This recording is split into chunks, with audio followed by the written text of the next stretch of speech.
अब ना बात सियासत की होगी ना रियासत की होगी। हम बात करेंगे सिर्फ और सिर्फ आपके मुद्दों और आपकी समस्याओं की। आपकी परेशानियों को हम उठाएंगे, सिस्टम तक पहुंचाएंगे, क्योंकि यह है आपका अपना चैनल।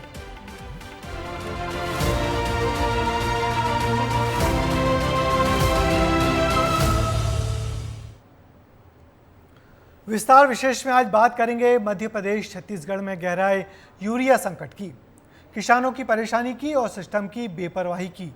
छत्तीसगढ़ के सरगुजा में किसान यूरिया के लिए दर दर भटक रहे हैं।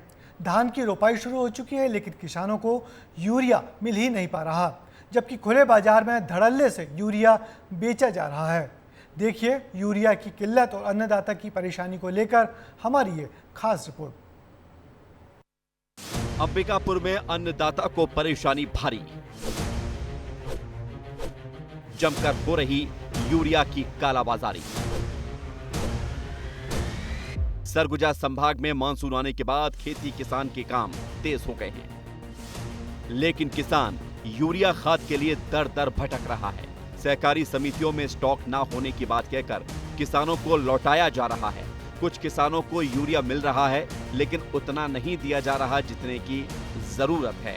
किसान 10-10 दिन से चक्कर काट रहे हैं और इसका फायदा बिचौलिए उठा रहे हैं। खुले बाजार में यूरिया और खाद की कोई कमी नहीं है। खाद की जमकर कालाबाजारी हो रही है और किसान दोगुने दामों में यूरिया खरीदने को मजबूर हैं। ये जो जैसे गांव में यूरिया का रेट 500 रुपया, 450 रुपया, तो नहीं लगे कि मैं सरकार ने कार्रवाई करना चाहिए गांव में जाके? करना तो चाहिए साहब। किसान के साथ धोखा हुआ थे, लगे? हाँ, धोखा होता है। यहाँ का रेट मिले यूरिया? यहाँ तो मैंने अभी तो मन नहीं आए रहे मैं। हाँ, मैंने आज ही शुरू आए हूँ। क्या होगा भैया, अब उन लोग बेच रहे हैं, बोलते हैं ये रेट आता है, ये रेट बिकता है, वही कमाई होता है उन लोगों का। किसी कार्ड है बना है ना, वही तो सोसाइटी लेते हैं हम लोग भी। सोसाइटी में नहीं था उस दिन यूरिया? हाँ जी, नहीं तो बीच बीच में नहीं रहता है ना, कभी मतलब खत्म हो जाता है तो वही लेना पड़ता है इमरजेंसी में, जरूरी में। खाद की कालाबाजारी का पूरा सिस्टम है जिसमें फंसता किसान है। तो समझ लीजिए कि आखिर ये कालाबाजारी होती कैसे है। यूरिया की बिक्री पॉश मशीन से करने का नियम है। आधार कार्ड के जरिए किसान फिंगर लगाता है। डिमांड के हिसाब से मशीन में खाद की मात्रा दर्ज की जाती है। दुकानदार किसानों के जागरूक ना होने का फायदा उठाते हैं। जितना खाद दिया जाता है उससे ज्यादा दर्ज कर देते हैं। कागजों में खाद बांटा जाता है, लेकिन दिया ही नहीं जाता। इसी खाद को बिचौलिए और व्यापारियों को दिया जाता है। यूरिया का सरकारी रेट 267 रुपए प्रति बोरी है। बिचौलिए किसानों को 450 से 500 रुपए में बेचते हैं। ये सब खुलेआम चल रहा है। खुले बाजार में निजी स्कूलों पर यूरिया की जरा भी किल्लत नहीं है। किसान महंगे दामों पर यूरिया खरीद रहे हैं, लेकिन अधिकारियों को ये ना तो दिखाई देता है और ना ही इसकी जानकारी है। वो तो अभी भी शिकायत के इंतजार में हैं। किसान भाई लोगों को सोसाइटी जाकर के केसीसी बनवा के लेना चाहिए, सोसाइटी से लेना चाहिए। हमारा यही प्रयास रहता है कि जो भी किसान छोटे हो चाहे बड़े हो, ये सोसाइटी जाए, वहाँ से केसीसी कार्ड बनवाएं और वहीं से खाद लें। जो निजी दुकानदार हैं वो आज बेच रहे हैं। ऐसा तो हमारे पास कोई ये शिकायत नहीं पहुंचाए। जो अगर ऐसा कोई करेगा तो उसके ऊपर जरूर कार्रवाई। सरकारी आंकड़ों की माने तो यूरिया की कोई किल्लत ही नहीं है। पर्याप्त मात्रा में स्टॉक है। यूरिया के सरकारी आंकड़े बताते हैं कि सरगुजा जिले में 16,200 मीट्रिक टन यूरिया की जरूरत है। अब तक 13,792 मीट्रिक टन यूरिया का भंडारण हुआ है। जिले में 12,417 मीट्रिक टन यूरिया का वितरण हुआ है। 1,374 मीट्रिक टन यूरिया का स्टॉक बताया जा रहा है। शासन प्रशासन का दावा है कि पर्याप्त मात्रा में यूरिया उपलब्ध है और इन्हीं दावों की हकीकत जानने के लिए विस्तार न्यूज की टीम ने एक सहकारी समिति का रुख किया, जहां सच्चाई कुछ और ही है। मैं एक सहकारी समिति है खाद का, वहाँ पहुँचा हूँ। यहाँ के कुछ जिम्मेदार लोग हैं, उनसे बात करते हैं कि आखिर खाद की क्या उपलब्धता है। दादा, खाद की क्या स्थिति है? जी सर, अपने पास स्टॉक था। हाँ, उसको हम लोग 3 जुलाई तक वितरण करके स्टॉक नील कर दिए। हाँ, इसके बाद कंपनी वाले का कहना है कि एक हफ्ता सप्ताह भर के अंदर विश्रामपुर रेक लगने की संभावना है, उसमें से आप लोगों को यूरिया दिया जाएगा। फिर हम लोग कंपनी से लेके किसानों को सरकारी दर पर वितरण करते हैं। ये बताइए, अभी 3 तारीख को आपका यूरिया ख़त्म हो गया, आज 10 दिन हो गया, 7 दिन की और बात हो रही है। मतलब कुल मिला के 17 दिन आपकी दुकान में यूरिया नहीं है, तो ऐसे में किसानों के साथ क्या स्थिति है? आप तो रोज देख अभी रहे हैं। 12 दिन हुआ है अपने यहाँ। हाँ, ये बड़ा सवाल आप खुद बता रहे हैं कि यहाँ दुकानों में यूरिया नहीं है, लेकिन गाँवों में यूरिया 500 रुपये 400 रुपये बोरी में यूरिया बिक रहा है। आखिर वो यूरिया गाँव में कैसे पहुँच जा रहा क्या है? मालूम, किसान लोग आके बोलते हैं भाई उन लोग कहाँ से लेते हैं, हम लोग बताएं। हमने किसानों की परेशानी को सांसद तक पहुंचाया। सांसद भी मान रहे हैं कि कालाबाजारी हो रही है और उन्होंने जल्द ही किसानों को पर्याप्त मात्रा में यूरिया उपलब्ध कराने का भरोसा दिलाया है। कालाबाजारी का जानकारी नहीं है। अगर कालाबाजारी हो रहा होगा तो निश्चित रूप से उस पर अधिकारियों को बोल करके हम पहल करवाएंगे, कालाबाजारी ना हो और किसानों को उचित रेट पर उचित समय पर सभी खाद मिल जाएं, ये हमारा प्राथमिकता है। तस्वीर एकदम साफ है, यूरिया की कालाबाजारी जमकर हो रही है। एक तरफ सहकारी समितियों में यूरिया की कमी और खुले बाजारों में महंगे दामों पर बिक रहा यूरिया बताता है कि इस खेल में अधिकारी कर्मचारियों की मिली भगत है, जिसका खामियाजा अन्नदाता भुगत रहे हैं। जिनके पास रुपए हैं वो तो महंगे दामों पर खरीद रहे हैं, लेकिन जो गरीब किसान हैं जरा उनके बारे में सोचिए। या तो कर्ज लेकर महंगा यूरिया खरीदना पड़ रहा है, नहीं तो फिर उनकी फसलें चौपट हो रही हैं। विस्तार न्यूज के लिए दिलीप जायसवाल की रिपोर्ट। तो देखा आपने कैसे किसान परेशान हैं और उनकी मजबूरी का फायदा बिचौलिए उठा रहे हैं। अब सवाल उठता है कि जब यूरिया खुले बाजारों में महंगे दामों पर मिल रहा है तो प्रशासन भला क्या कर रहा है? अकेले छत्तीसगढ़ ही नहीं बल्कि मध्य प्रदेश में भी किसान यूरिया के संकट से जूझ रहे हैं। मुरैना में हालात ये है कि घंटों लाइन में लगने के बाद भी किसानों को एक बोरी यूरिया भी नसीब नहीं हो रहा। एक तरफ समय और रुपयों की बर्बादी हो रही है तो दूसरी तरफ फसल चौपट होने का डर भी किसानों को सताने लगा है। देखिए यूरिया की किल्लत से जुड़ी हमारी भी ये खास रिपोर्ट। यूरिया के लिए किसानों की कतार, नहीं मिल रहा यूरिया, लंबा इंतजार, अन्नदाता पर पड़ रही दोहरी मार। ये तस्वीरें मुरैना के बेपना खाद्य विक्रय केंद्र की हैं। किसानों की भीड़ है, अन्नदाता की नजरें यूरिया का इंतजार कर रही हैं, लेकिन यूरिया है कि मिलने का नाम ही नहीं ले रहा। कई किसान तो ऐसे हैं जो 5-5 दिन से केंद्र के चक्कर काट रहे हैं। सुबह 6 बजे से ही लाइन में लग जाते हैं, दिन भर परेशान रहते हैं और शाम को खाली हाथ घर लौटना पड़ रहा है। कभी सर्वर डाउन हो जाता है, कभी यूरिया खत्म हो जाता है। हम तो सुबह के आए हैं, परसों आए थे और बिल्कुल 6 बजे के आ गए यहाँ। 6 बजे से फिर भी विंडो नहीं खुली? नहीं खुली थोड़ी, लेकिन मिला नहीं खा। क्यों नहीं मिला? जल्दी बनने लग जाती है और फिर सर्वर खत्म। परेशानी सिर्फ इतनी ही नहीं, किसान गर्मी और उमस के बीच इंतजार करते हैं। ना तो पानी की सुविधा है, ना ही छांव की। इतने में सेल्समैन की मनमानी और परेशान कर देती है। किस लिए बैठे हो यहाँ, किसका इंतजार कर रहे हो? खाद के लिए बैठे हैं, खाद मिल नहीं रहा है। यहाँ बैठे पूरा दिन हो जाता है बैठे बैठे, न छाया की व्यवस्था है, न पानी की व्यवस्था है, कुछ व्यवस्था ही नहीं। अब कहाँ जाए, किसान तो आखिर में लेना है किसान को तो, और फिर भी ये भी नहीं पता है आज आ भी रहे हैं कि नहीं आ रहे हैं। तो आ भी जाते हैं तो अपने मोबाइलों में लगे रहते हैं, किसान अपना खड़ा रहता है। खाद्य वितरण केंद्रों के बाहर की तस्वीरें झकझोरती हैं। इस भीड़ में बुजुर्ग महिला किसान भी हैं, जिनकी उम्र धूप और गर्मी में खड़े रहने की इजाजत नहीं देती, लेकिन सिस्टम की मनमानी से वो भी घंटों लाइन में लगने को मजबूर हैं। मिलो ही नहीं है। पैसा कहाँ है? ये पैसे क्यों लेके आई हो? पैसे तो 3 दिन आते खाद नहीं मिल रहा। आप ऐसी अच्छा भीड़ ज्यादा है। कितने बजे की आई हो आप? हाँ तो अभी खुली नहीं है? कितने बजे खुलेगी? बताया नहीं है यहाँ पे किसी ने? अच्छा। खेती के काम छोड़कर किसान लाइन में लगे हुए हैं। 6 बजे लाइन में लगने के लिए 5 बजे घर से निकलते हैं। किराए से वाहन लेकर आते हैं किसान। यूरिया नहीं मिला तो भी लग रहा है भाड़ा।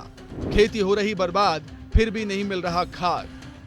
किसान परेशान है, अन्नदाता हैरान है, लेकिन अधिकारी कर्मचारी मस्त। प्रशासन सुस्त है और धड़ल्ले से यूरिया की कालाबाजारी हो रही है। यानी इस खेल में ऊपर से लेकर नीचे तक सब मिले हैं। शिकायत तो किसान करते हैं, लेकिन कार्रवाई कौन करेगा, सुनवाई कौन करेगा? क्योंकि इसमें एक हिस्सा अधिकारियों का भी तो है। अब देखना होगा कि प्रशासन कब अन्नदाता की परेशानी को समझेगा या फिर किसान ऐसे ही भटकता रहेगा। विस्तार न्यूज के लिए मनोज उपाध्याय की रिपोर्ट। यूरिया और खाद की कालाबाजारी धड़ल्ले से हो रही है। अगर आप भी खुले बाजार से यूरिया या खाद खरीद रहे हैं तो सतर्क हो जाएं। हो सकता है आपको महंगे दामों पर नकली खाद थमा दिया जाए, क्योंकि मध्य प्रदेश के बालाघाट में कृषि विभाग ऐसी ही नकली खाद बनाने वाली फैक्ट्री का पर्दाफाश कर चुका है। कैसे होता है पूरा खेल, विस्तार से देखिए किसानों को सतर्क करने वाली हमारी ये खास रिपोर्ट। मध्य प्रदेश में नकली खाद का कारोबार। नकली खाद की फैक्ट्री का पर्दाफाश। ये तस्वीरें नकली खाद बनाने वाली उसी फैक्ट्री की है जहां से अन्नदाता के साथ धोखाधड़ी की जा रही थी। कृषि विभाग की टीम ने बालाघाट के वारासिवनी में एग्रो ग्रीन कृषि केंद्र के संचालक अजय कटरे की गोदाम पर छापामार कार्रवाई की तो वहां नकली खाद बनाने का कारोबार चल रहा था। नकली खाद को ब्रांडेड बोरियों में पैक कर अन्नदाताओं को खपाने की तैयारियां चल रही थी। कृषि विभाग और पुलिस की टीम ने छापा मारा तो बड़ी मात्रा में खाली बोरियां गोदाम में उतारी जा रही थी। 3500 ब्रांडेड कंपनियों की खाली बोरियां बरामद हुई हैं। 1500 से ज्यादा भरी बोरियां भी मिली हैं। साथ ही 1500 बोरी खाली DAP की मिली है। 1500 NPK खाद की खाली बोरियां मिली हैं। 500 अन्य ब्रांड की खाली बोरियां भी बरामद हुई हैं। तो वहीं इस खाद फैक्ट्री से 1500 बोरी सिंगल सुपर फॉस्फेट भी मिला है। ब्रांडेड कंपनियां जैसे इफ्को, आपका IPL और दूसरी और भी कंपनियां, उनके प्रिंटेड मटेरियल खाली बोरियां ये भंडारण करते हुए यानी जो शिफ्टिंग करते हुए पाए गए, तो इनको दबिश दी गई और इनको जब्ती की कार्रवाई भी की गई है कल पुलिस बल के द्वारा और कृषि विभाग की पूरी टीम के द्वारा। तो ये बहुत ही निंदनीय कार्य है और ये किसानों के साथ में धोखाधड़ी इस प्रकार से की जा रही थी, जिसको कृषि विभाग ने धर दबोचा है। अब थोड़ा ये भी समझ लीजिए कि यहाँ कैसे किसानों के साथ धोखाधड़ी की जा रही थी, कैसे नकली खाद बनाया जा रहा था और कैसे ब्रांडेड के नाम पर घटिया खाद तैयार किया जा रहा था। दरअसल खाली बोरियों में सिंगल सुपर फास्फेट भरा जा रहा था। कई ब्रांडेड कंपनियों के नाम से ये पैकिंग हो रही थी। सिंगल सुपर फास्फेट की कीमत बाजार में महज 300 रुपए है, तो वहीं बाजार में ब्रांडेड कंपनियों का DAP करीब 1350 रुपए का आता है, यानी कि 300 रुपए की खाद 1350 रुपए में बेची जा रही थी। देखिए, जैसे सिंगल सुपर फास्फेट की कीमत होती है 300 रुपए की एक बोरी आती है 50 किलो की, और वहीं देखा जाए तो DAP की एक बैग 1350 रुपए की मिलती है। तो ये सीधे सीधे किसानों के साथ में धोखाधड़ी की 300 रुपए की खाद को आप 1350 रुपए में बना करके उसको पैकिंग करके बेच रहे हैं।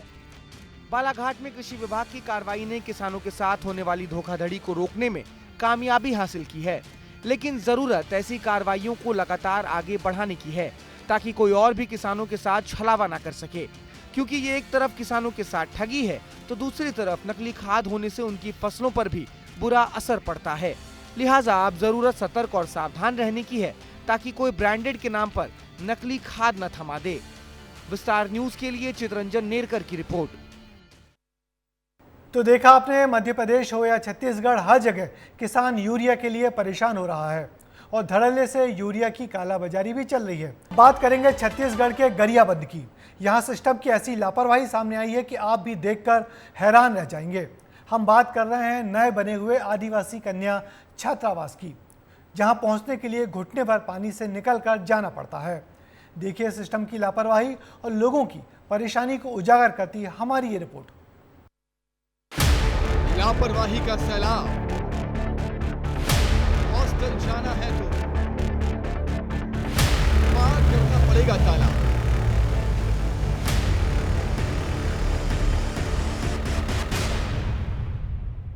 गरियाबंद कलेक्ट्रेट से महज आधे किलोमीटर दूर पे नेशनल हाईवे से लगा यहाँ शासकीय आदिवासी कन्या आश्रम का संचालन हो रहा है। 1.5 करोड़ रुपए खर्च हुए, जिसमें बिल्डिंग तो बनाए गए, लेकिन रास्ते कैसे होंगे उस पर कभी विचार किया गया था नहीं। इस पर अभी भी सवाल उठता है, क्योंकि बारिश के पहले बारिश में ही पानी इस तरह से भीगे हुए हैं और बारिश में पानी में यहाँ पे रास्ते काफ़ी चौक हो जाते हैं। घुटने पर पानी भरने के बाद लोग चाहे पालक को मिलना हो या फिर स्टाफ को वहाँ जाना हो, दोनों ही स्थिति में काफ़ी मुश्किलों भरा सामना करना पड़ता है। जी हाँ, ये नज़ारा किसी तालाब का नहीं है, बल्कि गरियाबंद में कलेक्ट्रेट से महज 500 मीटर की दूरी पर बना आदिवासी कन्या छात्रावास का है। पहले ही बारिश में यहाँ लापरवाही का सैलाब सामने आ गया। इस नई बिल्डिंग में हॉस्टल को शिफ्ट कर दिया गया, लेकिन ये नहीं सोचा कि यहाँ बच्चे आएंगे कैसे, बच्चों के माता पिता कैसे आएंगे, स्टाफ कैसे आएगा, क्योंकि ये हॉस्टल चारों तरफ से पानी से घिर चुका है। कोई माता पिता अपने बच्चे से मिलने आते हैं तो सड़क पर गाड़ी खड़ी करनी पड़ती है, फिर घुटनों तक पानी में से निकलकर हॉस्टल जाना पड़ता है। देख सकते हैं प्री मैट्रिक छात्रावास जाने के लिए हम अभी फिलहाल घुटने पर पानी है। हमारे से और छोटे बच्चियां यहाँ पे पढ़ती हैं। आपको जाने के लिए रास्ता किसी दलदल से पार करना पड़ता है, काफ़ी दलदल भी है यहाँ पे, और जीव जंतुओं का भी खतरा बना होगा, जीव जंतु का भी खतरा होगा यहाँ पे। इन तमाम मुश्किलों को पार करके हम वहाँ पे छात्रावास जाएंगे। विस्तार न्यूज के संवाददाता ने पानी में उतरकर लोगों के दर्द को महसूस करने की कोशिश की। घुटनों से ज्यादा पानी है, नीचे कीचड़ है, कदम लड़खड़ा रहे थे, गिरने का खतरा था, कांटे और कीड़ों का डर सता रहा था। कुछ पालक भी मिले जो इसी परेशानी को पार कर अपने बच्चों से मिलने के लिए जा रहे थे, और जब बात की तो उनकी बातों में चिंता थी। ये किससे मिलने आए हैं? मेरे रत्नी से। रत्नी कौन सी क्लास में पढ़ती है? वो अभी पहले हुआ एडमिशन। पहले में। तो ये अभी हॉस्टल कैसे आ रहे हैं? सामान छोड़ने के लिए आए उसके। रास्ते के बारे में क्या कहना चाहिए? रास्ता बेकार, दिक्कत है ना, बहुत बड़ा जान जोखिम हो गई। बच्चों के लिए कितना उचित है? बहुत बड़ा तकलीफ है ना बच्चों के लिए।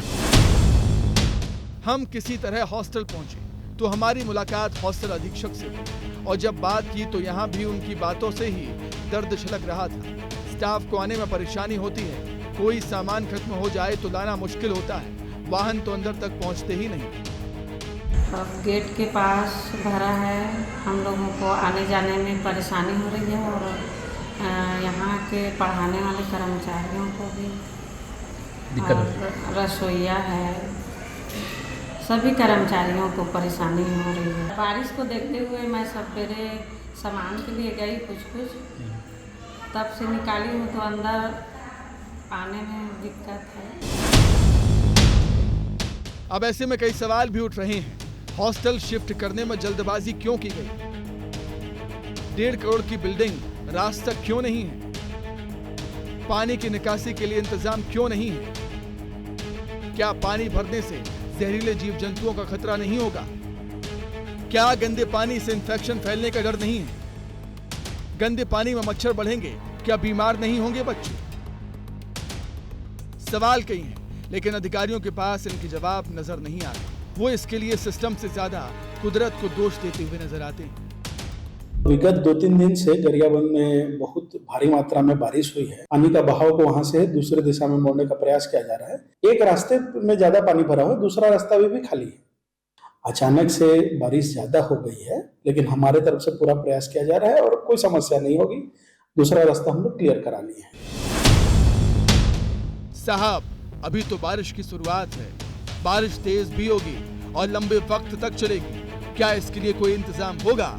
क्योंकि ये लापरवाही है, अनदेखी है, जिसका खामियाजा हॉस्टल में रहने वाले बच्चों, स्टाफ और उनके परिजनों को भुगतना पड़ रहा है। अभी भी नहीं संभले तो ये लापरवाही कम से कम इनके लिए तो भारी पड़ सकती है। कि बच्चों की जोखिम में कहा जाए या फिर स्टाफ को दिक्कत आने वाली इन तमाम असुविधाओं के बीच संचालित जो आश्रम है, जो हॉस्टल है, उसके सुविधा के लिए कितना संज्ञान लेती है प्रशासन, वो आने वाला वक्त ही बताएगा। लेकिन फिलहाल तमाम दिक्कतों के बीच यहाँ पालक भी मिलने आते हैं और स्कूल का संचालन भी उसी तरह से दिक्कतों में हो रहा है। पुरुषोत्तम पात, विस्तार न्यूज़, गरियाबंद। और अब बात छत्तीसगढ़ के कबीरधाम जिले की। यहाँ पर एक गांव ऐसा है जहाँ ना तो सड़क है और ना ही बच्चों को पढ़ाने के लिए पर्याप्त शिक्षक। दलपुरवा गांव में बीते 5 साल से गांव वाले इन समस्याओं से जूझ रहे हैं, लेकिन उनकी सुनवाई करने वाला कोई नहीं है। देखिए ये रिपोर्ट। 5 साल से बना नहीं है। नान छोटे छोटे बच्चा लेके थोड़ा था कीचड़ के मारे। शासन प्रशासन तो कोई ध्यान ही नहीं दे पा रहे। कबीरधाम जिले की ग्राम पंचायत सागौनाडीह के आश्रित ग्राम दलपुरवा में ग्रामीण भारी परेशानियों के बीच जिंदगी गुजार रहे हैं। गांव की सड़क ऐसी है जहां चलना मुश्किल है। कीचड़ से सनी है, हर जगह पानी भरा है, बड़े बड़े गड्ढे हादसों का कारण बन रहे हैं। हालात ये है कि बच्चे स्कूल तक नहीं जा पा रहे। लोगों का कहना है कि 5 साल से वो जनप्रतिनिधियों से गुहार लगा रहे हैं, लेकिन उनकी कोई सुनवाई नहीं हो रही है। जिस तरीके से समस्या आपको दिखाई दे रहा होगा टीवी स्क्रीन पर, हम आपको दिखा रहे हैं कि किस तरीके से गली में पूरी पानी भरी हुई है। बरसात में ये पूरा दलदल में पूरा ये रोड तब्दील हो जाता है, जिसके कारण आज लोग पूरे काफी परेशान हो रहे हैं। हमारे साथ कुछ लोग भी मौजूद हैं, हम उनसे भी एक बार चर्चा करने की कोशिश करते हैं। हाँ, चिखल ज़्यादा है और मतलब बच्चे को आने जाने में परेशानी होता है, और पूरा बाल बच्चे जितना आदमी सियान जाते हैं उसको भी परेशानी होते है। इस कारण से स्कूल जाने के लिए बच्चा मतलब घबराते हैं, चिखल में आने जाने में परेशानी होता है। कि 5 साल हो गए। तो यहाँ आप लोगों ने शिकायत किया था? हाँ, किए हैं। तो कब से ये समस्या है और कितने दिनों से समस्या बने है? ये 5 साल हो गए समस्या बने हुए, अनेक मुरुम भी नहीं आया है। बोल रहे हैं कि अनेक मुरुम लाएंगे, सरपंच को बोलते हैं तो हाँ भेजूंगा बोलता है, कुछ नहीं करता है। समस्या बनी हुई है और कितने दिनों की ये समस्या बनी है? ये तो सर मोर समझ से मैं जब से यहाँ मेरा जन्मभूमि है, मैं इस गांव में सरकारी कार्यक्रम इस रोड में इस गांव में एक गली के नाम से एक छोटे से भी काम नहीं हुआ है, और बड़े बड़े गड्ढा बड़े बड़े गोबर गड्ढा मेन रोड में बना हुआ है। यहाँ कोई प्रकार के सरकारी काम नहीं आया है। अकेले सड़क की ही समस्या नहीं है, यहाँ के बच्चों का भविष्य भी अंधकार में है। दलपुरवा के शासकीय प्राथमिक शाला में बीते 3 साल से शिक्षकों की कमी है। इस प्राथमिक शाला में 2 शिक्षकों की जरूरत है। महज 2 शिक्षक और 1 प्रधानाध्यापक के सहारे 137 बच्चों की पढ़ाई हो रही है। वहीं स्कूल के सामने पानी भरने से भी बच्चों को काफी परेशानी होती है। पहले 2-3 साल से यहाँ तो पहले टीचर का कमी है, बच्चे लोग ढंग से पढ़ नहीं पा रहे हैं, और यहाँ पे जो मैदान है वहाँ पे पूरा पानी भरा रहता है। बच्चे लोग इधर उधर पानी में खेलते रहते हैं। इसमें बढ़िया से मुर्मी उर्मी कुछ भी डलवाए और बच्चे को अच्छा तरीका से स्कूल में पढ़ाए, वही है। और दो टीचर का यहाँ कमी है। 2 साल हो गए पढ़ाई नहीं हो रहा है, टीचर कम है, 2 टीचर की जरूरत है, और मैदान में पानी भरा है इसलिए अब पढ़ाई नहीं हो रहा, और टीचर की भी जरूरत है। यहाँ पानी तो जरूर भरा रहता है। अब शासन की ओर से यहाँ शिक्षक आए नहीं है, अभी शिक्षक की कमी है। हमें 2 शिक्षक और चाहिए। कितने सालों से यहाँ समस्या बनी हुई है? यहाँ समस्या 3 सालों से बना हुआ है। बच्चों की दर्ज संख्या कितनी है? 120 है आज वर्तमान स्थिति में, दर्ज चालू है अभी। इन परेशानियों को लेकर जब हम अधिकारियों के पास पहुंचे तो उनका जवाब हैरान करने वाला था, जिसमें ना उम्मीद थी और ना ही कोई समाधान नजर आ रहा था।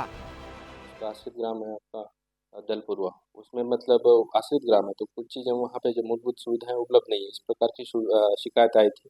उस संबंध में हमने जो वहाँ जैसे नाली है, सीसी रोड है, इस संबंध में अपने इंजीनियर को जो है आदेशित किया है कि वो जो प्राकलन बना के प्रस्तुत करे, उसके बाद जो हम आगे कार्रवाई के लिए उच्च कार्यालय भेजें।